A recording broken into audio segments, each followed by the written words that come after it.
Saludos y bienvenidos. Hoy vamos a hablar de el feudalismo. Durante este vídeo vamos a intentar dar respuesta a tres preguntas fundamentales con respecto al feudalismo. La primera sería ¿qué es el feudalismo? Con la segunda pregunta trataríamos de responder a cuál es su origen. Y la tercera cuestión tiene que darnos respuesta acerca de cuáles son sus características o qué es lo que caracteriza al feudalismo. ¿Qué es el feudalismo? Pues se trata de un sistema político, económico y social que surgió en Europa occidental a principios de la Edad Media. Aunque entre los historiadores existen distintas posiciones al respecto, debemos tener en cuenta tres factores que favorecen su consolidación a partir del siglo IX. Desde la crisis y caída del Imperio Romano, la incapacidad del emperador primero y de los reyes después para controlar sus territorios hizo que se contrataran a caballeros o nobles para defender sus territorios. Posteriormente, Carlomagno consiguió controlar una parte del antiguo Imperio Romano de Occidente, pero después de su muerte y tras la desintegración de su imperio, el Imperio Carolingio, la debilidad de los reyes en Europa Occidental fue más evidente. Sus sucesores se vieron obligados a ceder parte de su autoridad a los nobles para conseguir su apoyo.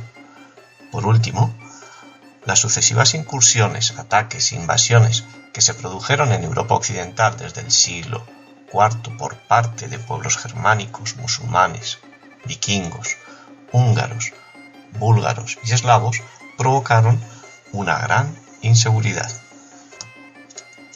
En este mapa podemos observar la evolución de los territorios europeos desde el inicio del siglo V después de Cristo hasta el inicio del siglo X.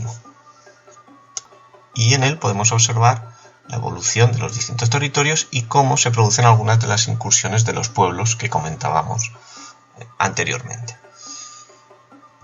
Ahora vamos a tratar de analizar qué consecuencias tuvieron estos factores o qué dos situaciones provocaron estos tres factores que hemos comentado anteriormente.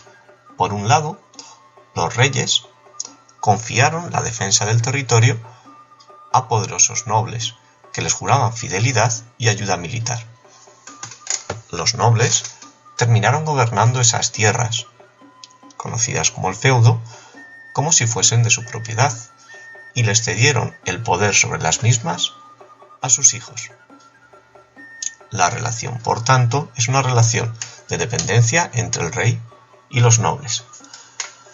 Por otro lado, los campesinos que habitaban esas tierras buscaron la protección de los nobles y a cambio les entregaron su tierra. Veamos ahora qué caracteriza al feudalismo. Se basó en dos tipos de relaciones de dependencia personal. Por un lado, las relaciones de vasallaje y por otro lado, las relaciones de servidumbre. Vamos a ver con más detalle qué son las relaciones de vasallaje y cuáles son sus características principales. En primer lugar, tenemos que tener en cuenta que estas relaciones de vasallaje establecían un vínculo personal entre miembros de la nobleza. Eran exclusivas para los miembros de la nobleza. De forma que el rey se podía convertir en señor feudal y los vasallos del rey serían los grandes nobles. A su vez, estos nobles podían establecer relaciones de vasallaje, convirtiéndose ellos mismos en señores feudales y teniendo sus propios vasallos. Veamos ahora qué vínculo se establecía a través del contrato de vasallaje. En primer lugar, vamos a observar que el señor feudal le daba al vasallo protección, mantenimiento y le entregaba el dominio sobre unas tierras que vamos a denominar feudos y que estudiaremos en próximos vídeos, además del control sobre los habitantes que vivían en esas tierras, sobre los siervos. El vasallo, a su vez, se comprometía a entregarle al señor su apoyo militar y económico, que se conocía como el auxilium, para ayudarle en tiempos de guerra, y también sufragando o pagando algunos gastos, consejo, y evidentemente se tenía que comprometer a serle fiel, a obedecerle y a respetarle. Veamos ahora en qué consistían las ceremonias vasalláticas en las que se establecían estos vínculos que hemos mencionado. Hay dos: el homenaje y la investidura. El primer acto correspondía a la ceremonia de homenaje, en la que el vasallo se ponía a disposición del señor. Por lo general, el vasallo se arrodillaba ante su señor e introducía sus manos entre las del señor en un acto de sumisión y le juraba fidelidad, aunque esta ceremonia variaba de unos lugares a otros. El siguiente paso era realizar la ceremonia de investidura. En este momento, el señor aceptaba al nuevo vasallo y confirmaba su relación con la entrega del feudo, que se representaba de manera simbólica con la entrega de un ramo de flores o un puñado de tierra. Además, se hacía entrega de una espada o un báculo en el caso de que el vasallo fuese un religioso, como símbolo del apoyo militar y económico que el vasallo debía ofrecer a su señor. Hasta aquí los aspectos fundamentales de las relaciones de vasallaje. Veamos ahora las relaciones de dependencia señorial. Estas relaciones estaban protagonizadas por los señores feudales y los campesinos.